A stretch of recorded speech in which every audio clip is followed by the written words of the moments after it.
சொல்வது விளக்கேல். ஒரு அழகான காட்டுல ஒரு பெரிய ஆலமரம் இருந்தது. அந்த ஆலமரத்தோட கிளையில ஒரு குட்டி பறவையும் கீழே சின்ன முயலும் வாழ்ந்துட்டு இருந்தது.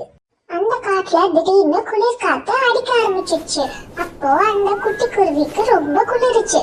ஏன்னா அது இன்னும் அதோட கூட்ட முழுசா கட்டி முடிக்கல. இத பார்த்த முயல் நம்ம அந்த பறவைக்கு உதவி செய்வோன்னு எல்லா குச்சி பஞ்சு எல்லாத்தையும் சேகரிக்க ஆரம்பிச்சது. இத பார்த்து அங்கிருந்த காக்கா இந்த பறவை அதோட கூட்ட அதுவே கெட்டிக்கும், நீ அதுக்கு உதவி செய்யாதேன்னு சொல்லிச்சு. ஆனா முயல் அந்த காக்கா பேச்ச கேட்காம அது அந்த பறவைக்கு ஒரு அழகான கூடு கட்டி கொடுத்துருச்சு. அப்போ ஒரு பலமான காத்துல ஒரு சிறகு அந்த கூட்டுல இருந்து பறந்து போறத அந்த காக்கா பார்த்தும் அது உதவி செய்யாம நின்றுட்டு இருந்தது.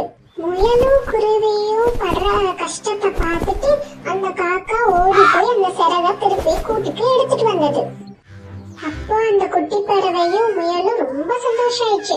இத பார்த்ததுக்கு அப்புறமா தான் காக்காய்க்கும் ஆமா நம்மளும் எல்லாருக்கும் உதவி செய்யணும்ன்ற எண்ணம் வந்தது.